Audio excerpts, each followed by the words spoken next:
ንኦባሳንጆ ሰዲዱ ናብ ትግራይ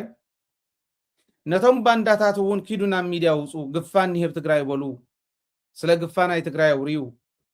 ሆ በሉ ኢሉ አውፂው ኣብ መላእ ኢትዮጵያ መላእ ዝተረፈ ናይ ኢትዮጵያ ከባቢ ግፋን ይሕዚ ኣብ ኦሮሚያ ዝግበር ዘሎ ግፋ ፍልይ ስለ ዝብል ንበይኑ ፈልየ ኸሪዮ ከቕምጦ ኣብ ኩሉ ኣሎ እዩ ኣዲስ ኣበባ ኣሎ ባህር ዳር ኣሎ ድሬዳዋ ኣሎ ሰመራ ኣሎ ኣብ ኩሉ ኣሎ ነገር ግን ናይ ኦሮሚያ ፍልይ ትብል እያ ንእሽትላን ፍሽኽ ተብል እያ መንግስትኩም መንነትኩምን ህልውናኩምን ሓልው ዝብል ቴማ ሒዙ ኮንሰርት ተገይሩ ኣብ ዝተፈላለዩ ከባቢታት ናይ ኦሮሚያ ብኮንሰርት ኣብቲ ኮንሰርት ዝግበር ዘሎ ባነር መንግስትኩም መንነትኩምን ህልውናኩምን ሓልው እያ ትብል እዚ መናእሰይ ይመፁ ናብቲ ኮንሰርት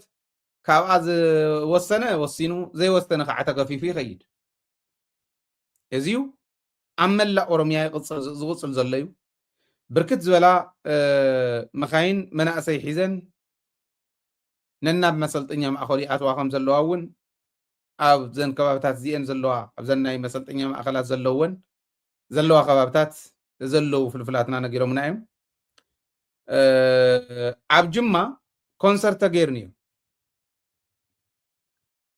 ቀኒ እዩ ብጅማ እዩ ጀሚሩ ንምንታይ ምናልባሽ መርኣያ ድኾን ይኾን ኣብይ ኣሕመድ ካብኡ ስለ ዝመፀ ክኾን ይኽእል እዩ ብጅማ ጀሚሩ ኮንሰርት ገይሮም ከምቲ ዝበልክኹም መንግስትኩምን መንነትኩምን ህልውናኩምን ነድሕኑ ሓልው ዝብል ፃውዒት እናተገበረሎም ቀኒዮም እዮም ኣብ ዝተፈላለዩ ከባቢታት ናይ ጅማ ሕዚ ናብ ካልኦት ከባቢታት ኦሮሚያ ይቕፅል ኣሎ እቲ ዝገርመኒ ጌታቸው ወፂ ስለ ግፋ ይዛረብ ነይሩ በዓል ሳሞራ ወፂኦም ስለ ግፋ ይዛረቡ ነይሮም ካልኦት እውን ከምኡ ኣዲስ ኣበባ ዘላ ግፋ ብሕም ዘይብሉላ ንምንታይ ዋላ ዳሓን ጅማ ስሪሕቁና ይበሉ ኣይረኣናየን ኣይከድናን ይበሉ ትግራይ እውን ርሑቕ እዩ ኣይረኣይዎን ኣብ ትግራይ ምሕሳው እንድሕር ተኻኢሉ ነቲ ካሊእ እውን ደይሕስውን ተናእሰ ማዕረ ሓሶቲን ሓሲና ክብሉ ተዝገርም እዚ ጌታቸው ንኽእዋ ይፈልጥ እዚኣቶም ተዋፊሮም ኣብ ትግራይ ግፋ እኒሄ ተባሂሉ ዝግፈፍ ዓሳ እምበር ዝግፈፍ ሰብ የለን ዝብል ቻሌንጅ ሒዞም ፈሊኻ ውቃዕ ዝበሃል ቻሌንጅ ተዋሂብዎም እዚኣተን ባነር ሒዞም ክልጥፉ እውን እዮም ባይዘ ኢሎም ቅነ ኣብ ፌስቡክ ከምዚ ዝበለ ክትርእይዎ ኢኹም ኦረዲ ጥዕማም ተዋሂብዎም እዩ ትማሊ ዝገለፅናዮ እውን ሪኢኹም መስሎ ዝኾንኩም ኣብ ከባቢኹም ዘሎ ሸኔ በዓልኹም መጥፍኡ ተባሂሎም እዮም ኦሮሚያ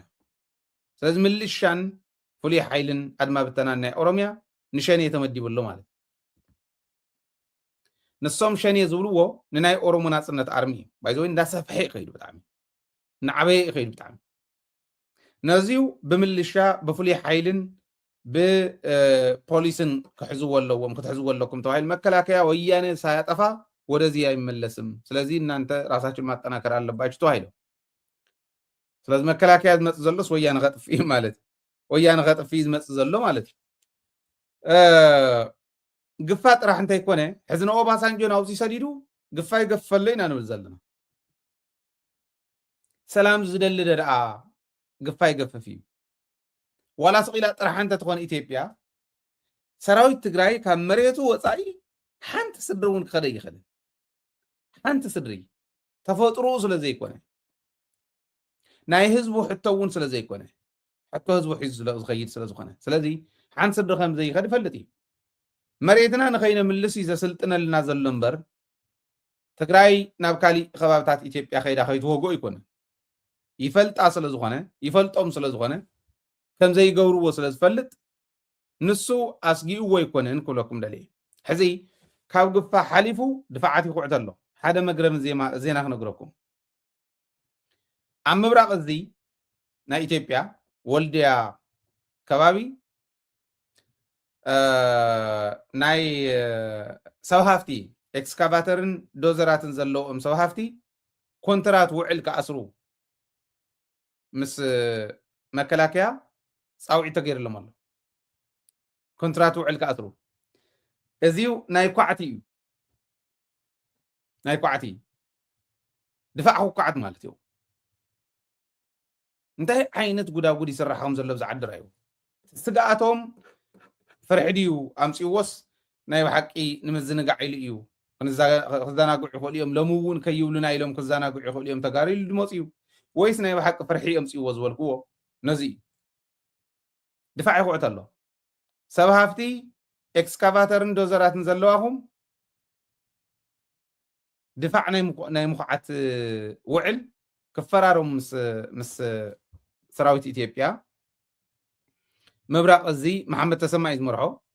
لازم محمد تسمى كفرارهم ازيوص يلو مالتي اول دياز لهم فلطوا يخم اورادي وعل تفرارهم سلازلو بزح حدش نغير يكونن اتخالي ازينا وشت مرداتات بصحنا انت حلفنا يوم صقم يلن يلنا ማሕበረሰብና እውን ክፈልጦ ንምንታይ ብዝረኣዮ ቁፅሪ ከምኡ ዓይነት መረዳእታ ብዝረኣዮ ቁፅሪ ንዝምልከቶም ክህብ ምእንታን ብድሮን ኣገሪሆም ናይ ድሮን ጥቃዓት ንምግባር ብፍላይ መራሕቲ ናይ ድሮን ጥቃዓት ንምግባር ናይ ኢራን ዓይነት ኦፕሬሽን ክንወስድ ኢና ኣብ ኢራን ተወሰደ ዓይነት ኦፕሬሽን ማለት እዩ ክንወስድ ኢና ይብሉ እቲ ሓይሉ ንሳ ስለ ዝኾነት ኣጥፍቶ ጠፊ ክሰድድ እየ ናላ ኣጥፍቶ ጠፊ ሓፀርቲ እየን حتى ديستانسين زغدا درون سديدو جن بأير سديدو وي بدرون وي بخالي وتقدم حزن ولا زنورنا مرحتي زلولو مرحتي تأكلو بوتا كدبدب يخليو عقمون السايا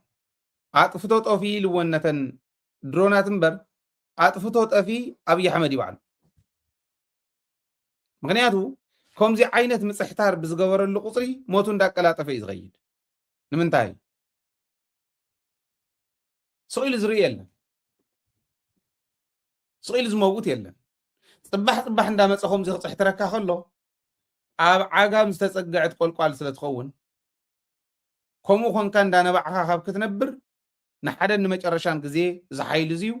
ምስቶም ክጠፋዓሎም ዝደልዩ ካልኦት ሓይልታት ሓቢርና ክነጥፍኦ ክንክእል ኣለና ዝብል ሓይሊ ኢኻ ትፈጥር ናብኩም ኢኻ ትቕየር ንባዕልካ ስለዚ ብዋናነት ኣጥፍቶ ጠፊ እየ ዝብሉ ኣነ ንባዕሉ ከጥፍእ ክእል እዩ እንተየጥፍአ እውን ክጠፍእ ይኽእል እዩ ግን ኣጥፍቶ ጠፊ ኢልካ ካብተን ድሮናት ንላዕሊ ኣብዪ ኣሕመድ ባዕሉ እዩ ኣጥፍቶ ጠፊ ኢለ እየ ዝኣምን ሕዚ ዘን ኣጥፍቶ ጠፊ ዝበሃላ የእትዩ ኣሎ ኣብ ኣዋሽ 41 ከባቢ ከም ዘለዋ ኣብ ሚሊ 56 ከም ዘለዋ ኣብ ባህር ዳር 69 ከም ዘለዋ ኣብ ጎንደር 88 ከም ዘለዋ ኣብ ኮምቦልቻ 47 ከም ዘለዋ ንፈልጥ ኢና ቅድም ኢልና እውን ዝሕለፍናዮ ስለ ዝኾነ ገለ ሰባት እዚኡ እንዶ ይትሕልፍዎ ስኢልኩም እንዳሃብዎም ንመራሕቲ ዝብሉ እውን ኣለዉ ሓቅኹም ኢኹም በቲ ሓደ ገፅ ንምንታይ ኢና ንሕልፎ ይመስለኩም ኣብ ትግራይ ዝተርፈና ነገር ከቕምጥ ገና ኣይመላእኽዎን እዚአን ክምልአን እየ ግን ከምዚ ክንሕልፍ ከለና እንዳተደናገፅኩም ካብ ክትሰምዕዎ ንምንታይ ከም ንሕልፎ እንተትፈልጡ ይሓይሽ ዝብል እምነት ስለ ዘለኒ ንምንታይ ኢና ንሕልፎ ሪኢኹም መሪሕነትና ተመዓራርዩ ዳ እምበር እቲ ዝነበረ ግዜያዊ ምሕዳር ኣሽካዕላል ካብ ምፅዋት ድሒና ዳ እምበር ናቶም መላገፂ ካብ ምዃን ድሒና ዳ እምበር መሪሕነትና ሙሉእ ብሙሉእ በቃ ብሙሉእ ዓቕሚ ንኩሉ ነገር ንዝመፅእ ኮንትሮል ገይሩ ዝኸድ እዩ ሲልና ንዕኦም ፊድ እንተገይርናዮም ተናቢቦም ክኸዱ እዮም ዝብል እምነት የብለይን ኣነ ሕዚ ሓቂ ንምዝራብ ክመዓራርዩ ከም ዝኽእሉ ይመዓራርዩ ከም ዘለዉ ፈልጥ እየ ግን ብሙሉእነት በቃ እዚ ክገብርዎ እዮም ዝብል የብለይን እዚ ነውፆ ሕብረተሰብ እውን እንተፈሊጥዎ ደቂስኩም ኣለኹም ኢሉ ከንኳሕኳሖም ዝኽእል ዜጋ ይህሉ ኣብ ዝኾነ ይኹን ከባቢ መድረክ ክፍጠር ከሎ እቶም መራሕቲ ዝቕስቅሶም ሰብ ኣሎ ኣይድቅሱን እዮም ከምዚኣ እኮ ብደደቢት ሓሊፋ ነይራ እዚኣ ምንታይ በፅሐት ደቂስኩም ከምዚ ከይትኾኑ ደቂስኩም ከምዚ ከይገብሩና ኢሉ ዝሓትት ማሕበረሰብ ክንፈጥር ኢና ንደሊ ኣብ ህዝብና እምነትና እምበር ኣብ መራሕትና 100% ኣይኮንና ገና ስለ ዝኾኑ ስኢሉ በታቲንዎ ስለ ዝነበረ ይእከብ ስለ ዘሎ ሕዚ ስለዚ ነውፆ ነዚ እዩ ካልኣይ እንተውፂናዮ እውን ሓድሽ ነገር ይፈጥርን መረዳእታ ኮይንስ ኣብዪ ኣሕመድ ቦታ ቀይሩ ካሊእ ነገር ኣዛቢዑ ክገብረሉ ዝኽእለሉ ኩነታት እንተዝኾን ነይሩ ኣሎ ኢና ንብል ዘለና ኣሎ ኢልካ ምድላው ፅቡቅ ኣብዚአን ጥራሕ ኣይኮነ ናብ ኩሉ ከባበሉ ኢልካ ምድላው ፅቡቅ ስለዚ ነቲ ዝለዓለ እንተተዳሊኻ ነቲ ዝተሓተ መመካተይ ኣብየካን ስለ ዝኾነ ስለዚ ከምዚ ኣለዋ እና ኣነ ዝብል ህዝቢ ኣምሓራ ኣብ ኣምሓራ ንዘለዋ ህዝቢ ዓፋር ኣብ ዓፋር ንዘለዋ እዚአን ከጥፋኣና እየን ንዕአን ክምክት ዝመፅእ ንኣብነት ኣፍተን ዘለውአን ናይ ድሮን ቤዛት ናይ ድሮን ስቴሽናት ናይ ሚሳይል መጥቃዕቲ ክግበር እንድሕር ኮይኑ ኣብ ጥቃ ባህር ዳር ኤርፖርት እንተኮይኑ ባህር ዳር ኤርፖርት ፀገም ክበፅሖ እዩ ኣብ ጥቃ ጎንደር እንተኮይኑ ጎንደር ኤርፖርት እንተኮይኑ ጎንደር ኤርፖርት ፀገም ክበፅሖ እዩ ኣብ ኮምቦልቻ እውን ከምኡ ኣብ ካልኦት እውን ከምኡ ስለዚ እዚ እንተይኮነ እንዳሃለወ እዚ የተምፁልና ኣይንደልን ክብል ክኽእል ኣሎ ካብ ከተማ ወፂኦም ኣብ በረኻ እንተኮይኖም ፀገም የለን በረኻ ክኾኑ ኣለዎ ህዝቢ ሆ ኢሉ ክለዓል ናይ ሚድያ ስራሕቲ ምስራሕ ይትዋና እዚአን ከውቅዓኻ እየን ኢሉ ክነግሮ ዝኽእል ሚድያ ክህሉ ክእል ኣሎ ፀገምና ኣይተኣከብናን ገና ኢናት መሪሕነትና ዝብል ዘለኹ ንኣብነት ሚድያ ደደቢት ኣሎ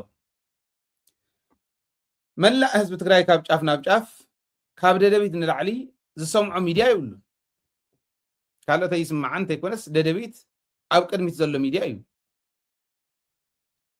ትፈልጡ ዲኹም ማለቶም ንደደቢት ከምዚ ገንዘብ ሂቦምኹም ኢሎም ዝሕስቡ ናልባሽ ግፍዒ ክረኽቦም ይኸውን መረዳእታ እውን ሂቦምና ከምዘይፈልጡ ትፈልጡ መረዳእታ እዩ ዝብሎ ፃሕቲርና ንረኽቦ ብፃዕርና እምበር መረዳእታ እውን እዩ ማለት ኣንፈት ቃልስና ሕዝና ኣብነት ቅድሚ ሕዚ እንታይ ጌርና ሚድያ ካውንስል መስሪትናስ እቲ ሚድያ ካውንስል ናይ ዲፕሎማሲ ዳይሬክሽንና ናበይ ይኹን ኣያን ሃገር ብተጋሩ ሚድያታት እንተተነኺኣ ትኹሪ ኣያን ሃገር ትብድለና ኣላ እሞ ብናይ ትግራይ ሚድያታት ዝተፈላለዩ ቋንቋ ክንሕልፍ ከለና ነያን ሃገር በየናይ ቶን ነቕርብ ይርይዎ እዮም ሞኒተር ይገብሩ እዮም ኮነ ኢልና ክንሰርሖ ከለና እውን ናብኦም ከም ዝበፅሕ ስለ ንገብሮ እዚ እናበልና ኢና መፂና እኮ ሚድያ ካውንስል መስሪትና ኣብ ደገ ሚድያ ካውንስል መስሪትና ይትረፍዶ ሚድያታትና ኣክቲቪስታትና እውን ተጠርኒፎም ናይ ዲፕሎማሲ ዳይሬክሽንና ናይ ፖለቲካ ዳይሬክሽንና ናይ ካሊእ ዳይሬክሽንና እንዳተባሃለ ኣምባሳደራት እንዳመፁ መረዳእታ ክቡና በብሰሙኑ ሰሙናዊ ኣኼባ እንዳገበርና ሰሙናዊ ስራሕትና እንዳገምገምና ተጋገየ እንተነይሩ እንዳዓረምና ኢና ኸድና ሕዚ ኮሚኒኬሽን ቢሮ ኣሎ ባዕሉ ፕሬዚዳንት እውን ካልኦት ዝምልከቶም እውን ሚድያታት ኣኪቦም ዳይሬክሽንና ከምዚ እዩ ናይ ሚድያ ናፅነት ብዘይነክእ መንገዱ ናይ መኸተ ሚድያታት እንተነኣስ ኣኪቦም ኣብ ደገ ንዘለዋ ኢንፍሉንስ ትገብሩ ንእከለ እዚአን ኣክብልና ውሽጢ ዘለኹም ከምዚኣ ተኣከቡ ናይ ሚድያ ኦሪንቴሽን ይወሃብ ሚድያታት ቃልሲ እዩ ህዝቢ ምድሓን እዩ ነቲ ትግራዋይ ሚድያ ነቲ ትግራዋይ ናይ ሚድያ ወናኒ ብመንግስቲ ትግራይ ዳይሬክሽን ተተዋሃቦ ነውሪ የብሉ ኣብ መኸተ ኣብ ህልውና ህዝቢ ናይ መን ኤዲቶሪያል ፖሊሲ እዩ ኣብ መኸተ እውን ንህዝብካ ቃሊዕካ ሃብ ዝብል እንተሃሊ እውን ክእረም እዩ ዘሎ ግን የለን ኣበይ የለው ባዕሎም የለውን ፃሕቲርና ንረኽበን እምበር መረዳእታ ዝህቦ ይኮን ንኣብነት ማለ ሓቀይ መፅኡ ኦባሳንጆ ናይ ኦባሳንጆ ጉዳይ እኮ ደንቢ ኦርጋናይዝ ተገይሩ ሚድያታት ክወሃብ ነይርዎ ነቲ ናይ ቃልሲ ሚድያ እዩ ዘሎ ንሕና እቲ እንታይ ከም ዝበለ ኦባሳንጆ ከይድካ ምሕታት ኢትስ ኢዚ ኦባሳንጆ ከምዚ ኢሉ ኢልካ ትሕልፎ ህዝቢ ኢና ንላዓል ዘለና ሕዚ ንሕና ናይ ሚድያን ናይ ክፍሊ ህዝብን ስራሕ ኢና ንሰርሕ ህዝቢ ኢና ንላዓል ዘለና ህዝቢ ኢና ንርድእ ዘለና ከምዚ ኢሉ ሓሲቡስ ንሚድያታት ኦርጋናይዝ ገይሩ እዚኣ እያ ነይራ እዚኣ እያ የልና ተሓልፍ ዝግባእ ማለት እዩ እቲ ሚኒስትር መንግስቲ ዝሕዞ ሒዙ እታ ሚድያ ግን በዚኣ እያ ዳይሬክሽና ክትኮን ዘለዋ ኢሉ ዝሓስብ እንተኮይኑ ከምኡ እንተገበረ እንታይ ይነብሩ ነይሩ ኢቱ ናተይ ለዚ ኣብዚ ጎደሎ ስለ ዘለዎ ማይ ንኣምንን እንተሕለፍናዮ ይሓይሽ እንብሎ እውን ነዚ እዩ ሓዙልና እዚ እዩ ቲስሳ ዝበሃል ድሽቃን ካልኦት ፅዋራትን እውን ይእቱ ከም ዘሎ ናብ ዝተፈላለዩ ከባቢ ይእቱ ከም ዘሎ ሓይሊ ይውስኽ ከም ዘሎ ፍሉይ ሓይሊ ናይ ዓፋር እውን ይኣትው ኣለዉ ኣብዚ ዓብዪ ሕቶ ኣለኒ ዓፋር ግደፉ ዓፋር ግደፉ ዓፋር ትግራዋይ ማለት እዩ ትግራዋይ እውን ዓፋር ማለት እዩ ዓፋርን ትግራይን ሓደ ኮይንና ኢና እንዳተቃለስና መፂና ንዓፋር ዝነኸ ዋ እንዳበለ ዝመፀ ትግራዋይ እዩ ንትግራይ ዝነኸ ወይለዩ እንዳበለ ዝመፀ ዓፋር እንታይ እዩ ዓፋር ብዘይ ትግራይ ትግራይ ብዘይ ዓፋር ህልውንአን ዓብዪ ፈተና እዩ ዝወድቕ ዓፋረቶት ናይ ኣወል 40 ተልእኾ ሒዝኩም ኣወል 40 ደርጊ ፖለቲካዊ ቅርሕንቲ እዩ ዝዋፃእ ዘሎ ናይ ደርጊ ሞት ኣለቃ እዩ ሓደ ናይ ደርጊ ሞት ኣለቃ ናይ ብደርጊ ዘመን ዝነበረ ፖለቲካዊ ቅርሕንቲ ክዋፃእ መንእሰይ ዓፋር ምስ ትግራይ ክዋጋእ ነውሪ ኣትዮም እዮም ፍሉይ ሓይሊ ዓፋር እተው ተባሂሎም ተመዲቦም ኣትዮም እዮም እዚኣ ኣይተዋፀኩምን ዓበይቲ ዓዲ ዓፋር ንናገር ኣለና ዓፋር ንምእታው ቀሊል እዩ ናይ ዓፋር ሓይሊ ኣሎ ንዑ ደጊፍካ ዓፋር ኣቲኻ ተዝኒየ ሓይሊ ፀራሪካ ንሶም ከመሓድርዎ ምግባር ይከኣል ናይ ዓፋር መንእሰይ ትግራይ ክወግእ ካብ ምርኣይ ንላዕሊ መሕፈሪ የለን ተኣትው ኣለኹም ትወግእ ዘይክኾን ትኩናት ዘይክኽፈት እውን ይኽእል እዩ ኣየዋፆን ስለ ዝኾነ ኣብዪ ኣሕመድ ናይ ዓፋር መንእሰይ በቲ ሓደ ገፅ ምስ ሓትኩም ኢኹም ክትበኣሱ ሓትኩም እዮም ተንበዝዩ ዘለዉ ናይ ዓፋር ተቃለስቲ በቲ ካልኣይ ምስ ካሊእ ሓውኩም ምስ ትግራዋይ እውን ኢኹም ክትበኣሱ ትኽክል ኣይኮነን ትግራይን ዓፋርን ነባኢሱ ፅዋሕ ንጎ ገለል ዝብል ፖለቲከኛ እዩ እዚ ከይትታለሉ እዩ ጀነራላት ብሚድያ ዝዛረብዎን ብኣካል ከይዶም ኣብ ሜዳ ከይዶም ዝዛረብዎን ተፈላለዩ ዝብል ግን ኣብ ዓብዪ ሓደጋ ኣትይዎም ንጀነራላት ኢትዮጵያ ጌታቸው ጉዲና ባዕሉ እሙናት ሰባት ዝበሃሉ ነዚኦም ክስልሉ ከም ዘዋፈረ እውን ይዝረብ ኣሎ እዚ ሕዚ ተስፋ ቆሪፆም ከም ምዃኖም ጀነራላት ተስፋ ቆሪፆም እዮም ገለገሊኦም እንደውም ልጆች ያደራ በቃ አሁን ከወያኔ ጋር ነው የሚያዋጉን ልጆቻችን አደራ ኢሎም ዝመፁ ሰባት እውን ከም ዘለው ነጊሮምን ኣለዉ እቲ ታሕተዋይ ሰራዊት እውን ምስ TDF ኢኻ ክትዋጋእ ክትብሎ ከለካ ድልዎ ኣይኮነን ይብሉ ድልዎ ኣይኮነን ስለዚ ድልው ዘይኮነ ታሕተዋይ ሰራዊት ንስኹም ድልዋት ስለ ዘይኮንኩም ድልው ስለ ዘይገበርኩም እዩ ዝብል ገምጋም እዩ ዝወፅሖም ዘሎ ሞራል ሰራዊትና ንክፈርስ ወነ ቃልሲ ናይ ሰራዊት ንክፈርስ ናይ ምውጋእ ሓይሉ ብቁፅሪ ደረጃ ብስልጠና ደረጃ በፅዋር ደረጃ ኩሉ ተማሊኡሉ እንዳሃለወ ናይ ምውጋእ ዓቕሙ ሙት ክኸውን ዝገበርኩሞ ሓለፍቲ ኢኹም ዝብል ነቶም ኣዘዝቲ ሰራዊት ኢትዮጵያ ከምዚ ዓይነት በፂሕዎም ኣሎ ለምቅነ ሓያል ኣኼባ ከም ዝነበረ ትማልሕ ሊፈልኩም እዩ ኣብ መንጎ ክልተ ሓፀርቲ ሰበር ዜናታት ስለ ዝነበረ እታ መደብ ብዙሕ ዝረኣኹም ኣይመሰለኒ ናይ ትማሊ መደብና ተመሊስኩም ረኣይዋ ኢኹም ተዋፅ እያ ብደንቢ ከተረአ እውን ስለ ዘለዋ ብዙሕ ሓበሬታ ስለ ዘለዎ ለዚ ገምጋሞም ግን ሓያል ከም ዝነበረ ነንባዕሎም ዳርጋ ምብላዕ በልዎ ከም ዝነበረ